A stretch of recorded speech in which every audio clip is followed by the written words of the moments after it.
മലബാറിൽ ഒരുപാട് സ്ഥലത്ത് ഞങ്ങൾ സ്ഥാപനങ്ങളുണ്ട്. മലബാറിൽ സാന്നിധ്യം വരച്ച ആൾക്കാരാണ് ഫേമസ് ഗ്രൂപ്പ്. കമ്മട്ടിക്കുളത്ത് ഞങ്ങൾ പുതുതായിട്ട് ആരംഭിക്കാൻ പോവുകയാണ്.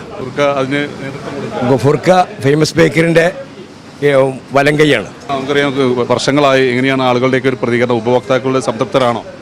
100% സംതൃപ്തരാണ്. അതുകൊണ്ടല്ല ഫേമസ് ബേക്കറി തൊട്ടടുത്തടുത്ത് മറ്റേ ഓപ്പൺ ചെയ്യുന്നത്. ഞങ്ങൾ സ്വന്തം മാനുഫാക്ചറിംഗ് തയ്യാറാക്കിയിട്ടാണ് ഞങ്ങൾ ഈ മറ്റേ സ്വീറ്റ്സും കാര്യങ്ങളും ബേക്കറിയൊക്കെ സ്ഥാപനമാണ് ഇവിടെ കമ്മിറ്റികൾ. 207ാമത്തെ ഔട്ട്ലെറ്റാണ്. എങ്ങനെയായിരുന്നു ഇതിൻ്റെ തുടക്കവും ഒരു വളർച്ചയൊക്കെ? അത് ആസ്വദിച്ചുകൊണ്ട് തന്നെയാണ് മുന്നോട്ട് പോകുന്നത്. തുടക്കം ഒരുപാട് ആളുകളെ സഹകരണമാണ് ഈ സ്ഥാപനം, പിന്നെ കസ്റ്റമേഴ്സിൻ്റെ സഹകരണം, അതുപോലെ ഒരുപാട് പാർട്ട്നേഴ്സ്. അങ്ങനെ ഞങ്ങൾ ഒരു കൂട്ടായ്മയാണ് ഫേമസ് ബേക്കറി. ഒരു കൂട്ടായ്മയുടെ ഭാഗമാണ് ഫേമസ് ബേക്കറി ഈ നിലവാരത്തിലെത്താനുള്ള കാരണം. അപ്പം തന്നെ തൊട്ടടുത്ത് റോയൽ സീ ഫുഡും വരികയാണ്. ആളുകൾക്ക് തൊട്ടടുത്തൊരു ഹോട്ടലും വരികയാണ്. അപ്പോൾ അതിൻ്റെ ഒരു ആളുകൾക്ക് വലിയ സൗകര്യമായിരിക്കും. ഞങ്ങളൊരു ചോറും മീനും എന്നുള്ളൊരു കൺസെപ്റ്റായിട്ട് ഞങ്ങൾ ഫസ്റ്റായിട്ട് ഇറങ്ങാൻ പോവുകയാണ്. ചോറും മീനും ഞങ്ങൾ കൺസെപ്റ്റ് ആദ്യമായിട്ട് ഇറങ്ങാൻ പോകും.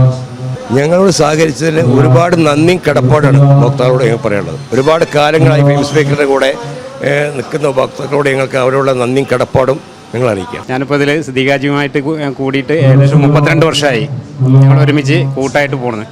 ഞങ്ങൾ തമ്മിൽ യാതൊരു പ്രശ്നങ്ങളും ഇല്ല. നല്ല ഐക്യത്തിൽ ഇതുവരെ പോയിട്ടുണ്ട്. ഞങ്ങളെ കൂടെ കുറേ ആളുകളും ഉണ്ട്. നല്ല രീതിയിലാണ് മുന്നോട്ട് പോകുന്നത് ഇതുവരെ. എന്ന് വെച്ചാൽ വളാഞ്ചേരി ഇത് ആദ്യമായിട്ടല്ല. വളാഞ്ചേരി ഉണ്ട്, വൈക്കത്തൂരുണ്ട്, പിന്നെ വലിയ കുന്നിലുണ്ട്. ഇപ്പോൾ ഇത് വീണ്ടും കമ്മട്ടിക്കുളത്ത് വരുന്നത്. എന്തായാലും ഇവിടം കൊണ്ട് നല്ല അഭിപ്രായം ഉള്ളതുകൊണ്ട് തന്നെയാണ് ഇവിടെ വീണ്ടും വീണ്ടും വരുന്നത്. ഒപ്പം തന്നെ റോയൽ സീ ഫുഡും കൂടി വരികയാണ്. എങ്ങനെയാണ് അതിൻ്റെ പ്രവർത്തനം? എങ്ങനെയാണ് അത് നമ്മളൊരു പുതിയ സംരംഭമായിട്ടാണ് ചെയ്യുന്നത്. തുടക്കമാണ്. നോക്കുക. ഉദ്ദേശിക്കുന്നത് ഇല്ല, അതിൽ ഉച്ചയ്ക്കുള്ള ചോറും മീനും എന്നുള്ള ഒരു കൺസെപ്റ്റിലാണ് വരുന്നത്. പിന്നെ അതിനോടനുബന്ധിച്ചിട്ട് വൈകിട്ട് എന്തെങ്കിലും ചെറുതായിട്ടുള്ള ഐറ്റംസുകൾ ഉണ്ടാവും. മെയിനായിട്ട് മത്സ്യവിഭവങ്ങൾ. അതെ അതെ അതെ, സീ ഫുഡാണ് ഫുള്ളായിട്ട്. തൊട്ടടുത്ത കോളേജുകളൊക്കെ വലിയൊരു കേന്ദ്രമാണ് ഈ പ്രദേശം. അതുകൊണ്ട് തന്നെ ഫേമസ് ബേക്കറിക്ക് ഒരു വലിയ പ്രതീക്ഷയാണ് താങ്കളിലുള്ളത്.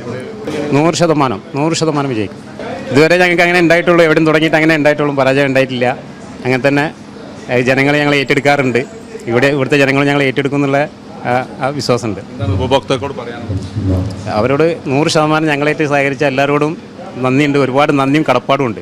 എനിക്കും സിദ്ദീഖാജു ഗഫൂർക്കും പറഞ്ഞാൽ എനിക്കും പറയാനുള്ളൂ, വളർച്ചയിൽ 100% സംതൃപ്തിയാണ്. ഇനി ഇവിടുന്ന് അങ്ങോട്ടും എല്ലാ നാട്ടുകാരും നമ്മളോട് വീണ്ടും വീണ്ടും സഹകരിക്കാൻ വേണ്ടി അഭ്യർത്ഥിക്കുന്നു.